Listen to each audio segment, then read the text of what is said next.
Oh, fuck, it's Sunday. Shit.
Shut the fuck up.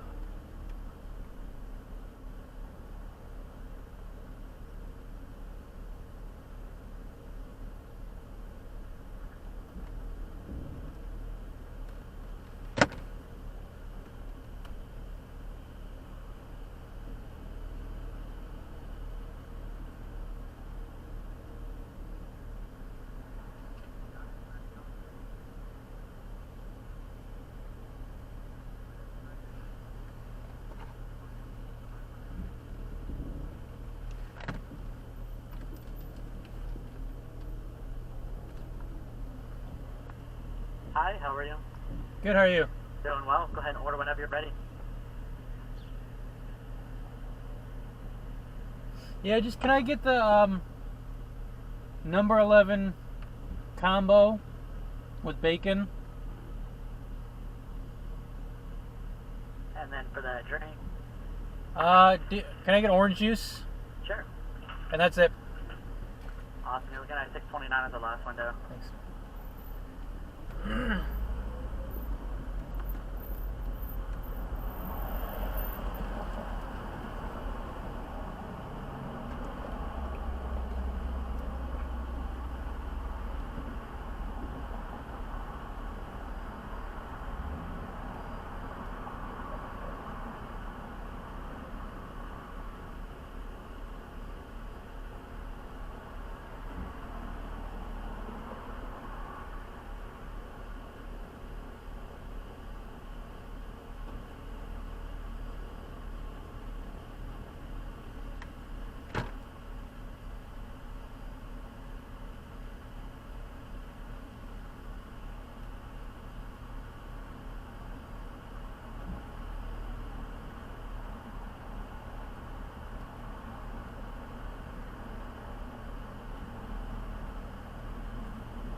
Messaging, not the substance. Now, in the Democrats' case, there is some truth to that, but there is also so much else working against the Democrats this year. The pandemic is still with us. Inflation seems more stubborn, less transitory than people thought. There's a historic pattern of voters blaming the party in power when things aren't going well, especially when that party controls Congress and the White House. And Republicans have big structural advantages in these midterms. The biggest advantage they have is just controlling how legislative districts are drawn. They're going to protect their members through gerrymandered safe districts. There's nothing Democrats can do about that. And Republicans only need a net 5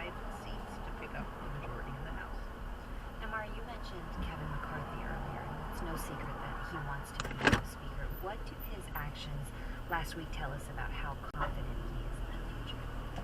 Well, there's no doubt that he's confident about Republicans taking back the House. He's extremely confident about that. I think his actions tell us that he's less confident about being elected Speaker if No thanks. Republicans do take the majority. I think that's one of the reasons that he didn't move to discipline Congressman Paul Gosar after Gosar tweeted a violent animated video showing a character that looked like Gosar stabbing and killing another character that looked like Congressman Ocasio-Cortez and then attacking President Biden. House Democrats censured Gosar. They took him off his committees, but McCarthy said that when the Republicans take control, he's going to give Gosar better committee assignments and take revenge on Democrats. That tells you not just how bad relations are between the parties on the Hill, but also how reluctant Republicans are to disavow the violent rhetoric and actions of parts of their right-wing base. Many Republicans still defend the January 6th insurrectionists, and it's not clear if there will be any political price to pay for that.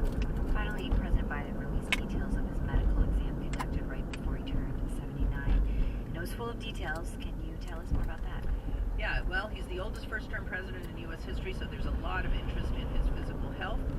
His physician says he remains fit for duty. He is a healthy, vigorous 78-year-old male. He does have reflux, but he also has some arthritis of the spine. NPR's Mara Eliason, thank you. You're welcome.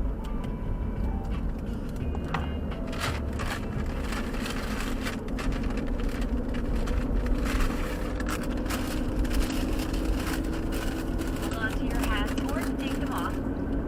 Hairstyle, no. Front accordion. Stylist.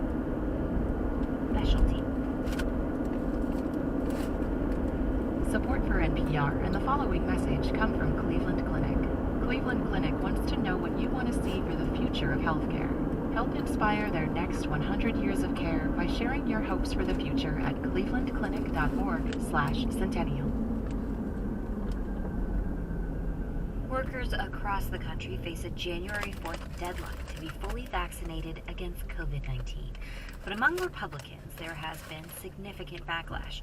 In Iowa, there is a new law that allows workers to refuse the vaccine if they say it'll be bad for their well-being or go against their beliefs.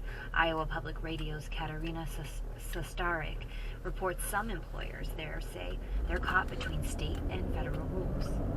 In order to understand what's going on with vaccine mandates overall, you first need to know that the Biden administration has issued 3 different mandates.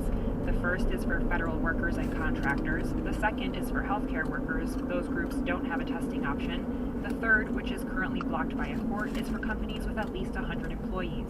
If allowed to go forward, that would require vaccination or weekly testing. This could be the most confusing time as it relates to communicating with the workforce that I've ever experienced. Kevin Kincaid says he starts each day by trying to keep up with developments around vaccine requirements. But as the CEO at a rural hospital outside of Des Moines, he says he still doesn't know what to tell his staff members who haven't gotten the COVID-19 vaccine. December 5th is coming right up, and I would really like to be able to give them some clarity for the decisions that they'll need to make. December 5th is the date they'll have to get their first shot to be fully vaccinated by early January if they get Pfizer or Moderna. The new Iowa law directs employers to waive vaccine requirements for any workers who say they believe the vaccine would hurt their health or well-being, or that of someone they live with, or if they say it would conflict with their religion. And they don't need to provide any proof. Kincaid says he has a handful of employees who intend to submit that kind of statement, but he doesn't know if that'll satisfy the federal mandate for healthcare workers to be vaccinated. So that's where the uncertainty comes in, is at the end of the day, will that protect their jobs or will that not? Republican state leaders say the new law is already protecting the jobs of Iowans who don't want to get vaccinated and that it pushes back on what they see as federal overreach. But a lot of employers aren't so sure. Employers are in this kind of rock and a hard place. Denise Hill is an attorney and Drake University professor who wrote a book about workplace vaccine mandates. And so it's really a bad place to be for everyone. She says courts will ultimately determine how the federal and state rules interact with each other. While some state leaders say the Iowa law is in line with typical vaccine exemptions, Hill says it's actually much more far-reaching. Because it really takes away the discretion from the employer. It says says that they shall waive this. It doesn't say that they shall enter into an interactive accommodation discussion to see if they can waive them. And so that's really problematic. It does, I believe, conflict with what the federal requirements are. Hill says if the feds don't accept Iowa's waivers, employers could face fines or lose their ability to do business with the government. And if companies fire unvaccinated employees to follow the federal rules, they could be on the hook for paying those workers unemployment benefits. Dr. Christy Peterson is the director of the Center for Emerging Infectious Diseases at the University of Iowa and says the Iowa law could hurt efforts to end the coronavirus pandemic. If we don't have people actually get vaccinated, we're going to continue to have these pockets of people who aren't protected, even if they have gotten sick. The evidence is that they don't stay protected for very long. And we will just continue to go through cycles of illness and death within these groups. Peterson says workplace vaccine mandates have been effective. She says lawmakers should be pushing for more people to get vaccinated because the science is showing that's what will help protect them. For NPR News, I'm Katerina Sostarek.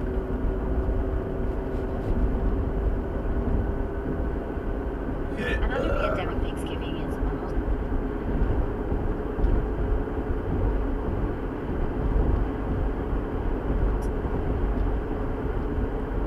here, and for a lot of us, vaccines mean we get to spend it with extended family and close friends. But what if your close circle includes people who are hesitant about the vaccine or refuse to wear masks?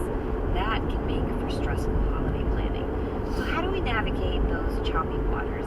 Elaine Swan has advice. She's an etiquette expert and founder of the Swan School of Protocol. And she joins us from San Diego. Thanks for being here. Oh, it's my pleasure. Thank you for having me. So one big question a lot of people have coming up before Thanksgiving is the vaccination status of the people they might be eating with. How do you navigate politely finding out whether the people you're going to meet with are vaccinated or not? Well, yes, of course, asking someone about their vaccination status before the pandemic would be a little bit awkward, but this year it is quite different, and there is a way that you can ask people about their status. Let's say, for example, you're doing a little bit of snooping around to kind of figure out who you should invite to your event.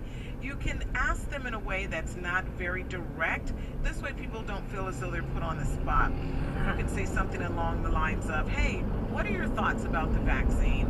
Once you get that information, then you know whether or not you're going to include them on your guest list. Now, let's say, for example, you say, I'm going to send out my invitations, but I'm going to create my standard. This is where you can be very, very direct and tell people very specifically, I'm only inviting folks who have been vaccinated. Tell me yes or no, have you had the vaccine? So let's say you're the guest, you've gotten an invitation, but it isn't very direct, so it's not clear if people will be vaccinated at the event.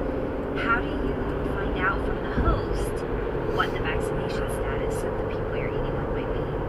Well, this is where it's really important for us to be very upfront and honest. We have to be clear with our line of questioning.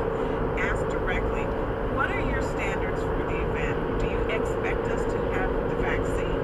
Will you be expecting us to wear masks? What's the situation? So ask those very important questions and ask them in a manner that deserves a yes or no answer.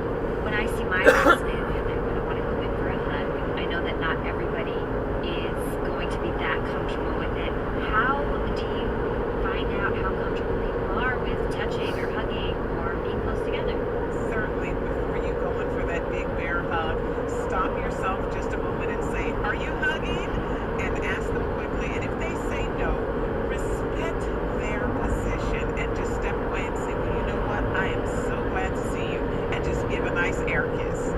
So one of the things that's as present as turkey at Thanksgiving for some families is arguments, whether it's about family dramas or politics.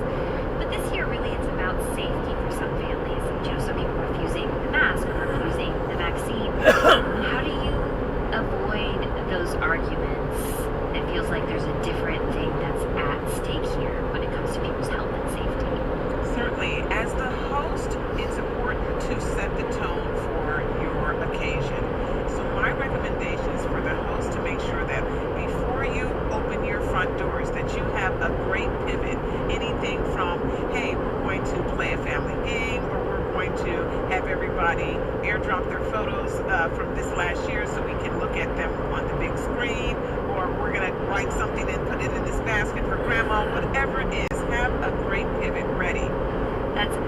expert Elaine Swan. And thank you for joining us, and have a wonderful Thanksgiving. It's my pleasure. The U.S. Supreme Court heard oral arguments recently in a case brought by the National Rifle Association's New York State affiliate, a case that could expand the ability of people to carry concealed weapons in public places.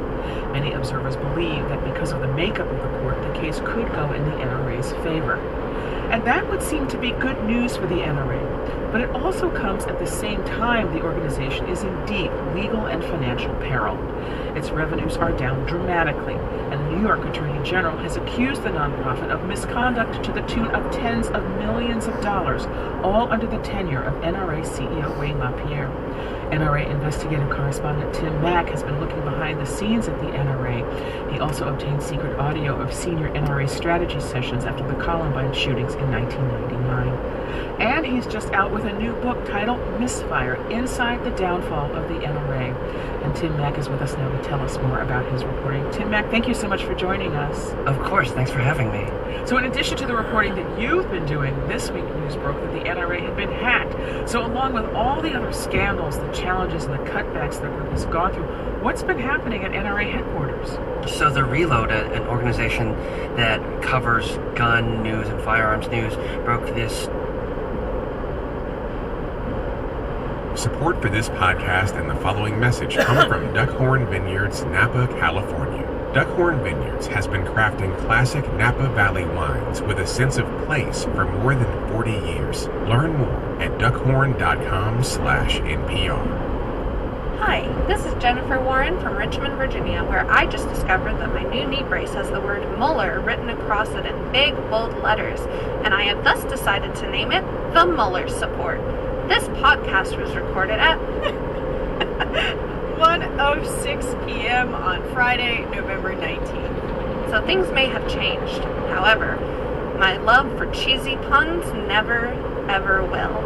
Enjoy the show.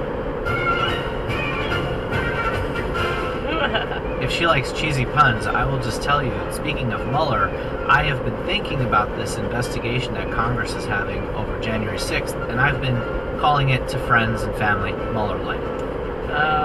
Oh my gosh. That took me a second. Is that like the Mueller High Life of beers? No, wait, what? No. Okay. Hey there, it's the NPR Politics Podcast. I'm Tamara Keith. I cover the White House. I'm Kelsey Snell. I cover Congress. And I'm Domenico Montanaro, senior political editor and correspondent. House Democrats voted to approve a roughly $2 trillion social safety net and climate spending package. There was one Democratic defection, Jared Golden of Maine. Here is House Speaker Nancy Pelosi, who has been carrying this through. We have a Build Back Better bill that is historic, transformative, and larger than anything we have ever done before. This ends months of squabbling among House Democrats over the details of this far-reaching measure, but it still needs to clear the Senate and will probably change again. Kelsey, let's talk about what's in this proposal now, what passed. This is meant to fulfill many of President Biden's promises during the 2020 campaign, right? Yeah, that's right. This includes about $550 billion in incentives for companies and individuals to take steps to address climate change. There's funding for universal pre-K for 3- and 4-year-olds, and they say that'll affect about 6 million kids. There's funding to make childcare more accessible and more affordable, and there is also what could be the largest investment in housing in a generation. Now, those are kind of the things that have more widespread agreement, but there are also some pretty divisive things when it comes to getting this bill through the Senate. Senators are not entirely on board with plans to increase the cap on deductions for state and local taxes. They say that change mostly benefits the wealthy, and there are concerns about some portions of this bill that are meant to address immigration. Most Democrats admit that probably can't get through the Senate parliamentarian, that wouldn't be allowed to be considered in this bill because they are trying to pass the bill using special budget rules, which would prevent legislation that doesn't have to do with the budget being attached. And then there's a big one that is still going to be hotly debated in the Senate, and that is paid family leave. This bill has 4 weeks of paid family and medical leave, and Senator Joe Manchin of West Virginia does not want it in the bill. Yeah, but sort of remarkably, Democrats in the House, including many Democrats in difficult upcoming elections, which we'll talk about later in the pod, pretty much every single Democrat in the House supported this. One thing moderates had been holding out for was a Congressional Budget Office score, or how do we say that in English? We say we're holding out for details of exactly how much this bill would cost. So, how much would this bill cost, and how's it being paid for? Well, okay, so the final estimate from the nonpartisan scorekeepers, the Congressional Budget Office, says that it will add to the deficit. You know, the final total, after you include money from IRS enforcement and tax collection, is that the bill would add about $100 billion to the deficit over the next 10 years. Though, I will say, Democrats I talked to will caution that, yes, this version of the bill would add about $100 billion to the deficit over 10 years, but some of the stuff that they expect the Senate to take out will reduce the price of it pretty dramatically. Yeah, and that's the issue here, right? I mean, moderates have been waiting for this CBO score to see how much it would cost. And when it goes to the Senate, we're talking about, of course, Joe Manchin, Kyrsten Sinema of Arizona. So will this move them at all, considering what some of the moderates in the House who had been holding out have seemed to have shifted on? I just wonder if this, these details have had anything that will move the Manchins and Cinemas. Yeah, I think when we were getting ready to tape this, you said something like, "Wake me up when the Senate takes this up." Yeah, no, really. I mean, that's kind of how I feel about this, because we've seen months and months of negotiations, and while Democrats in the House have stopped sort of negotiating with themselves, now we're moving to the Senate, and we know that is, there's no done deals there. This is a big deal, right? It's a big deal that this bill passed. It's a big deal that the infrastructure law was signed into law this week. But Democrats have shot themselves in the foot a little bit because of so much public negotiation. It really has undermined what really they should be touting as a huge victory, huge legislative accomplishment, a massive bill that will really reshape the social safety net or add to it in really very, very important ways that it doesn't look like they're going to be getting as much credit for it as maybe they could have if they did this after a month. One of the other things that I think about when I kind of try to put this vote into context for myself is that it tells us a lot about who the Democratic Party is right now. The fact that we only saw one Democrat in the House vote against this bill says that they have moved to a place where the party itself is, as a whole, not just a majority, almost unanimously in favor of such an expansion of the social safety net, of spending on this level, of, saying that the federal government has a role in things like childcare, has a role in making a decision about education for small children, has a role in making changes to the way millionaires and billionaires are taxed. These are fundamental statements about who Democrats are. And, Domenico, I'm sure you have thoughts on this, but this is not what I would have expected to see from the Democratic Party 5 years ago, 10 years ago. This is a shift. And, for Republicans, I think there's a real warning sign here because, while they are the overwhelming odds-on favorite to take back the House in 2022, we're seeing Minority Leader Kevin McCarthy already try to jockey for becoming Speaker in some of his public statements. Republicans are more divided, and we saw that when John Boehner was Speaker of the House, and it ultimately ran him out because they just couldn't get on the same page to get everything passed. And look, Nancy Pelosi is approaching 80 years old, but when people look back on her legacy, she is someone who has been able to whip her caucus into shape to get big pieces of legislation passed. Anyone who doubted her ability to do that just comes away with egg on their face. So you mentioned Kevin McCarthy. This would be a good time to mention what he did last night. All of last night. Yeah, McCarthy took to the floor at like 8:30 last night to start a speech. And so, for some context, leaders in the House have the ability to have these things called magic minutes, where they are technically given a minute to speak and they can speak as long as they want. Well, he turned his minute into over 8 hours. That is like the opposite of a New York minute. Is it a Bakersfield minute? I don't know. I mean, the core of this speech was, at the very beginning, there were a lot of members on the floor, and it was at a very heated, angry moment. I will say that this was one of the more vitriolic moments on the House floor that I've seen in a while. They were really, truly at each other's throats, screaming at each other, shouting over each other, booing each other, and he came to the floor and started talking about all of his opposition to this bill. Every page of this new Washington spending shows just how irresponsible and out of touch the Democrats are to the challenges that America faces today. The core of what he was trying to do was show this powerful objection to a bill that he had no power to stop. Well, I mean, the thing is, when you watch McCarthy and you watch his increased vitriolic language, his rhetoric really kind of gone up to 11 here. And then you see him this morning talk about how, when he's asked if, Congresswoman Marjorie Taylor Greene or Congressman Paul Gosar, who was the very subject of this video that he put out that got him censured, depicting violence against another member of Congress, McCarthy said he's going to give them their committee seats back and maybe even have better assignments. And what is that about? People ask me, what is he doing there? Look, this is about votes. Him being able to become speaker, because it is not a guarantee that McCarthy would become speaker. Remember, he went through this once before and wound up being passed over because he wasn't able to stay on message. And he is doing everything he possibly can to target every piece of that Republican coalition possible to put him in as speaker next year.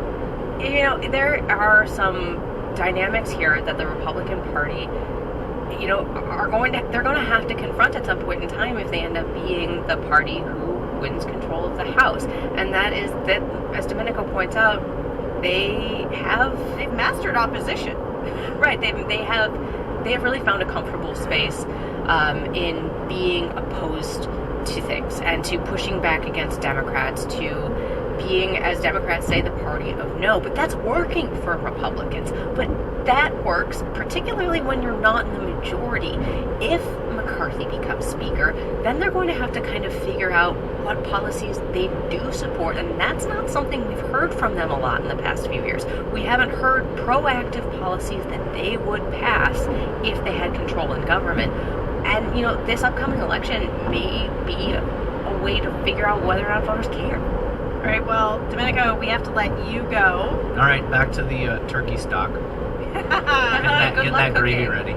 Oh, get that. Oh, I thought you were preparing for the turkey pardon later today. Oh, do we have to talk about that? No. Don't you hate that? You know my thoughts on that. It's a very dark history. Go look it up. I've written about it. Go look it up. Go look it up. Domenico hates turkeys. He hates I don't hate turkeys. He loves turkeys. He just hates the. I love eating turkeys as they should be eaten.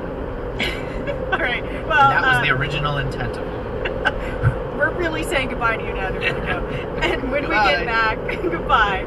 When we get back, what life looks like in one Virginia congressional district where a Democratic moderate hopes to hold on to her seat. This message comes from NPR sponsor 3M, who is committed to protecting healthcare workers globally. 3M employee Chris knows that healthcare workers, like his daughter, may need to get up close to provide patient care. He is working hard to direct high-performing personal protective equipment to hospitals and hotspots so she, and nurses like her, can be protected while caring for their patients. Hear their story at 3m.com/improving lives. 3M Science, applied to life. Support for this NPR podcast and the following message come from Intuit QuickBooks Live. As a small business owner, you do everything yourself, but now you don't have to. Introducing a major advancement in small business bookkeeping, having someone else do your books for you right from your laptop.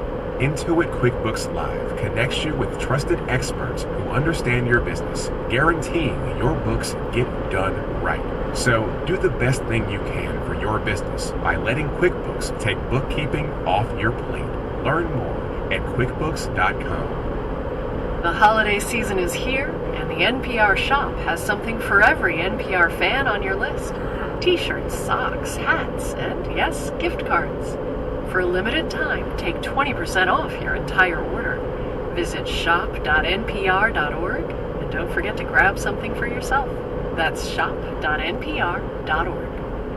And we're back, and we're joined by Barbara Sprunt, a member of our team who covers Congress. And you were out doing some reporting last week around the suburbs of Richmond, Virginia, mostly in the district of Congresswoman Abigail Spanberger. Tell us about who she is and why you decided to go there.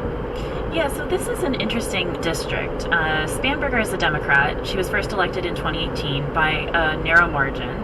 She won re-election in 2020 by about 2 points, so also narrow. And her district is interesting because it includes the suburbs of Richmond, which has some pretty blue pockets, and then it also extends to a lot more rural areas. And the county where I spent the most time last week was Chesterfield County, and that includes some of those Richmond suburbs. It's a diverse county in terms of demographics. It voted for Trump in 2016, and it flipped to Biden 4 years later. And now, most recently, it just voted for Republican Glenn Youngkin for governor. So we're seeing a lot of political shifts there. And so she is one of these more moderate Democrats who is trying to figure out how she's going to hang on to her seat. Yeah, I mean, and it's interesting because she voted for the Democrats' big social spending package, Build Back Better, and that includes a lot of things that Democrats are calling human infrastructure. And when I was there in Chesterfield, I went to an event for Tina Ramirez, and she's one of at least 7 Republicans who are vying to run against Spanberger next year. And when I talked to people there, independents and Republicans, it became really apparent that there are parts of Build Back Better that they like. I talked to people who like the child tax credit, who like universal pre-K for 3 and 4-year-olds, but they say it's not enough to vote for a Democrat. And so here's Yael Levine.